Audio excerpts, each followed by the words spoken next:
Hello everyone, this is Suneve, and I'm coming to you with Cozen, a bloody painter ex-reader by a poisonous lie. Unfortunately, this is going to be the last two chapters, chapter 31 and 32 of the whole series. I haven't read through it, so I don't know if it ends on a cliffhanger, if it actually has a good ending or not. But I do plan on, someone recommended wanting to have like a Slenderman ex-reader. If you guys want to do that, let me know. If you guys have any other suggestions, or if y'all have anything you can link that is a completed story, that would be amazing. Because I seem to have the worst luck with finding stories that are actually finished. But without anything further adoing, or however that goes, we're going to be starting off with chapter 31. Regret. There's a lot of regret.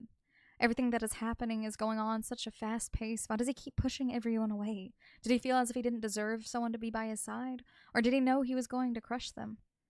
He stayed in his room, refusing to answer his parents' calls. The more they called his name, the more he felt he was falling down an endless hole. He couldn't help but remember over and over again when he pushed Wyan away, the way he strangled the person he cared so much for. He couldn't help but blame himself over Tom's death. What if he didn't go? What if he was the one who fell instead? His conscience was battling with itself. He wasn't sure what to do anymore. His soft cries toned down when his inner voice spoke out loud, letting him know that it wasn't actually his fault. Helen slowly sat on his bed, those same words echoing in his head. It felt like it was actually someone else talking to him in the dark, letting him know that it wasn't his fault, that he made a right choice pushing Wyan away for a while. Regaining his thoughts, the voice inside spoke once again. Helen, it wasn't your fault. Deep down, you knew Tom deserved what happened to him. It echoed much louder this time. A phantom feeling, a pair of hands touching his shoulders in such a gentle way and caressing him. Whatever it was whispering in his ear. Helen, no matter what, everyone who has hurt you deserves the same amount of pain. Helen only stayed quiet for a moment, his tears starting to dry. The moment its inner voice spoke up, it comforted him like nobody else could. It helped him. Maybe it knew what was best for Helen. He needed to punish those who did him wrong. I'm not going to the stupid party. You were covered in your blankets, days passed in a flash, and the party was going to happen tonight. You knew Annie invited you and all that, but if it meant it was Judy's, then she could forget about you. You wanted to go to sleep so badly, but the thoughts of Aiden leaving you kept coming back to you. You simply couldn't believe how he decided to completely ignore your words. And then Helen also pushed you away. You were unwanted either way, your friends leaving you completely. Hours passed, and as you laid on your bed, your eyes slowly started to close, feeling fuzzy and embracing the warm blankets, finally being able to sleep. That was until a shrieking sound could be heard downstairs, completely alarming you. You get up from your bed and fall to the floor. It sounded like your mother. You wasted no time to go downstairs and check what was going on.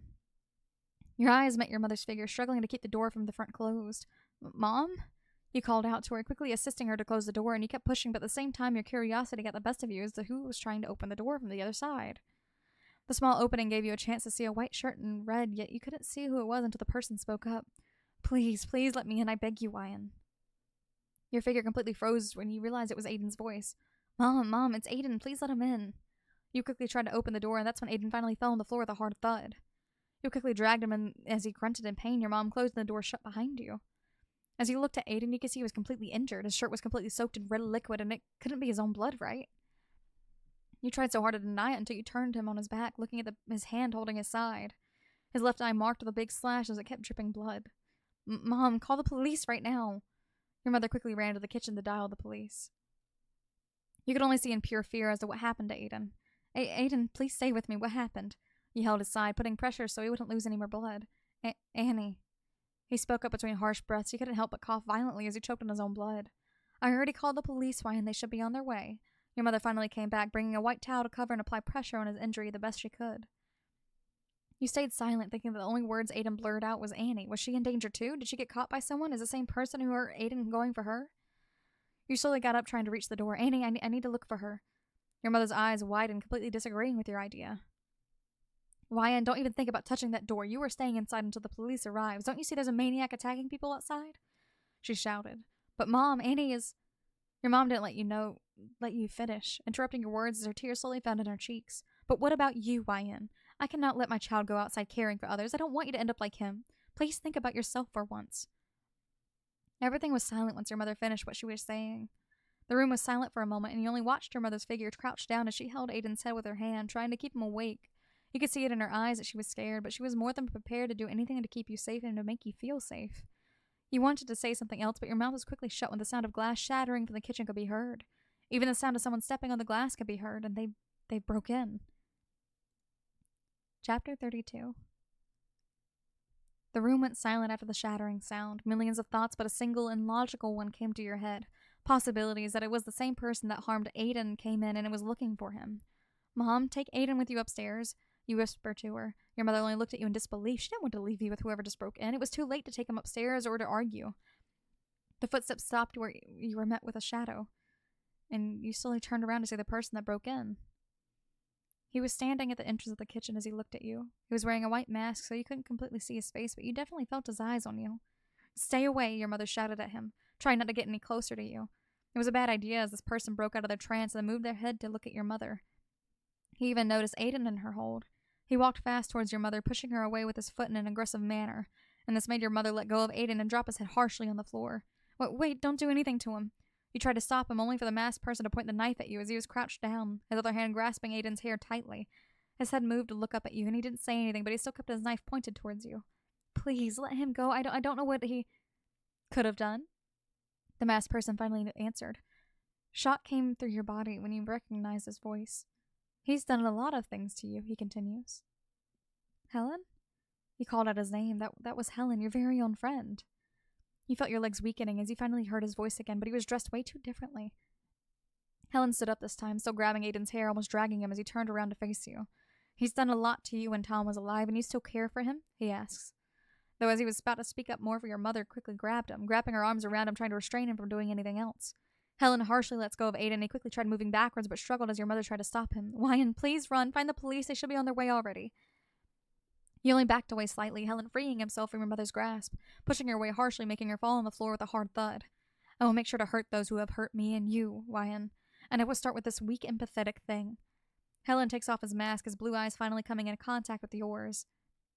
Those were the eyes that terrified you back then, and they still do now. No hint of the soft and shy boy you once knew, the boy that would share his sketchbook and tease your drawings. He was completely hidden behind those eyes. Helen, please don't hurt Aiden. We can fix this. Please, this is not the way. You pleaded. You didn't want anyone to get hurt. Would you say the same thing about Ban? Do you still want him alive after all the things he's done? He asks you once again. You couldn't help but stay silent. All you wanted to do was put a stop to this and take away his knife. You took a step closer, and he quickly took notice of it. Without hesitation, he quickly steps closer to your mother, grabbing her by her hair and pointing the tip of the knife at her neck. Don't do anything rash, Wyan, he says. You only froze in your spot, not knowing what to do. You didn't want your mother involved in this, so why is he involving her out of all things? Answer me, Wyan. Would you say the same thing about Ban after everything he has done? He asks you that same question again. Or would you prefer he alive? Is that the better question? He changes the topic, his face showing a hint of taunting behavior that really set you off. You didn't like the way he was toying with you.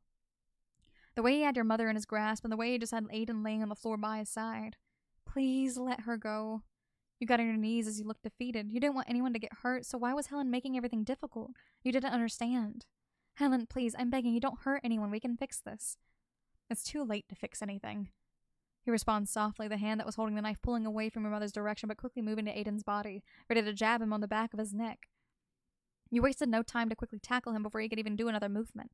You get on top of him, trying to get the knife away from him. He gritted his teeth in anger as he tried to push you away. He didn't want to hurt you. You grabbed him by the wrist, trying to keep him restrained from doing any other movements that his body kept thrashing around, trying to break free from you. You knew you two weren't as strong, and one of you was going to get tired soon. You didn't want to give up, though. You wanted to tire him out as soon as possible, but it was impossible. It was after you felt a strong grab at your throat.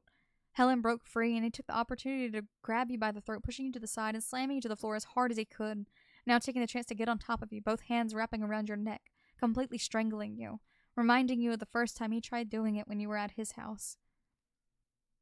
You could see it in his eyes that they were completely empty as he looked down at you. This isn't Helen. You didn't know this boy.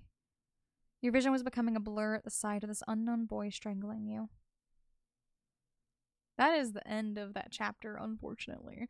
That's wild. It says last updated February 15th. So maybe there might be new parts later on? Possibly. I see people commenting on here that said that they want updates. So maybe we might get lucky. But for now, this is going to be on hiatus. Is that how you say it? So I'll put a little bookmark in it, and I'll check back every now and then to see if they put any updates. But again, I hope you guys enjoyed this story. It's pretty good. It's pretty alright. So definitely slow. I would have much preferred having them being adults, or like having it being like a little bit of like high school. Like, you know, I think they're in high school. I can't remember if it's high school or middle school, what it is. But having that, like, oh, they bond, get to know each other, like, you know, besties, and then like flash forward, or fast forward, fast forward, and being like, hey, we're adults now. Ba-da-da-da-da-da. Anyways, I will let you guys go for now. And yeah, leave comments of what you guys want me to read, any suggestions, anything, links, please. Just please make sure they're completed stories, please. But until next time, bye bye.